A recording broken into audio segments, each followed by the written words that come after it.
Welcome back, everybody. I'm Tasty Tot. And I'm Big Chris Sauls, and we're playing Link's Awakening. We're about to experience the Gabonga Swamp. I'm probably saying that wrong. I don't know. I feel like I got it. I don't know. I'm pretty confident. You're asking the wrong guy. He's incredible. Bow Wow's incredible. Hello. There we go. Got him! Oh. Oh, yeah.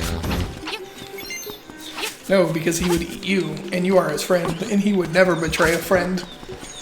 I guess that's good. Alright. Yeah? Alien talk. Okay, yeah. I was talking about some... Oh, he tells you where to dig to? That's awesome. What? Aliens? I was talking about... We were at dinner. Yeah, and yeah. I was telling you the story about a Yeah. former decorated Navy officer. Yeah. And he had an experience where he encountered ships or UFOs. Yeah. And it is confirmed by the military these are real UFOs. It's not up for debate whether or not they exist. Isn't that awesome? But like what they are and all that good stuff is. So hold on. Go down before you go in there. Go down? Right. Yeah. Oh, yeah, I can go this way now. So what are your thoughts?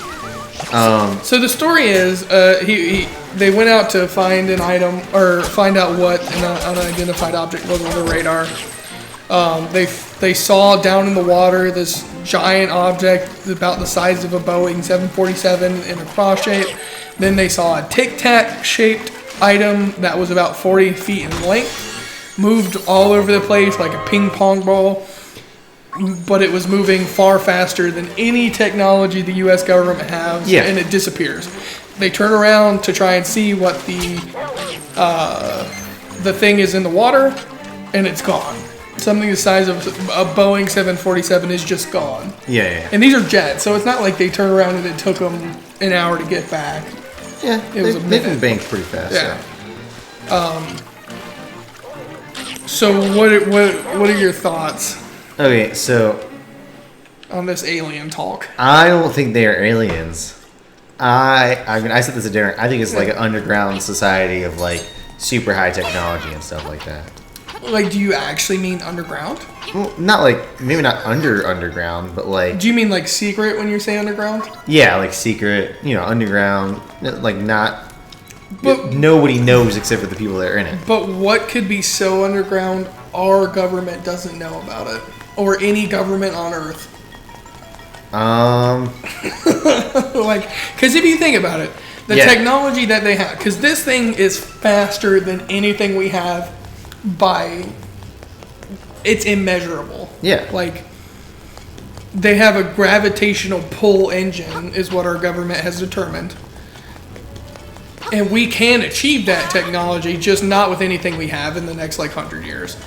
So, if a society had that, why would it not be a thing that everyone has?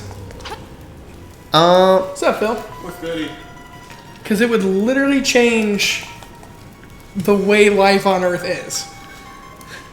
I mean, we could go to other planets. Do you think there's a cure for cancer? Oh yeah. So why has it been? That's money though. It's money. But we could make money though. Yeah, but we could be on the moon making skyscrapers and shit. Maybe that's not the way they're thinking about it though. Do you think they're worried that we would use it for bad things, hostile intentions, killing each other? Because most of the time we get technology, we use it to kill each other. Yeah. I don't know what to do with this guy. Nothing. You don't do anything with them. But it looks like those should be lit up. And how did you light up the one in the witch's house? Oh yeah, hold up. Shazam! I forgot about that. Kick ass, look at that. What was the other thing? What? There's something else we were talking about it. And so, another thing is like, not discrediting this guy, but from my background of being in the military, like, just because someone's a higher rank than you, or like high up? No. Not necessarily. That definitely gives him credibility. But I think the most impressive thing is that he's not a UFO guy. Yeah. Like, it's not anything he ever had any interest in. But nobody is until they become one. Oh. No, but he's not now. He doesn't investigate UFOs. He doesn't care. He just tells people what happened to him. Yeah. So I think that's a big thing. But the thing that gives him more credit, in my opinion, is that he had like all the training you could have. Yeah. Like, he's proficient. It's not like it was just some rookie who was like, "Oh, I saw something," Yeah. and didn't know what it was. Like, he's been on, he has 4,000 hours in a jet, so he knows what things look like, and he's not going to mistake something. There was also, I didn't mention this at dinner, there was another story he told, and I'll have to look up the name of the guy. He's super famous. What? He's just stuck there. Yeah, because he doesn't have a wall to go along anymore. But you can't make it out.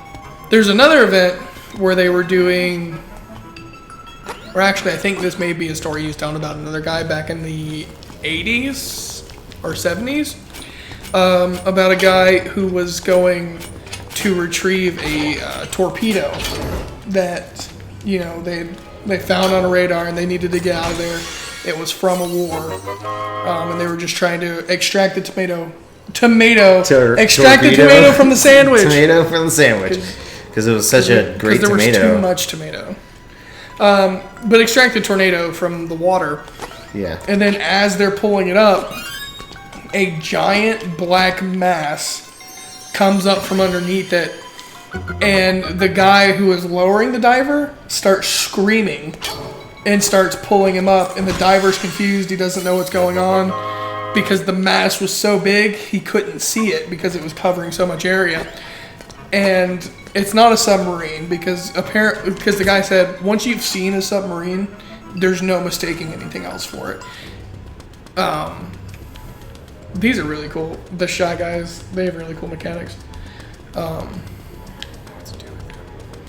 Stuck your head? No, you have to kill him.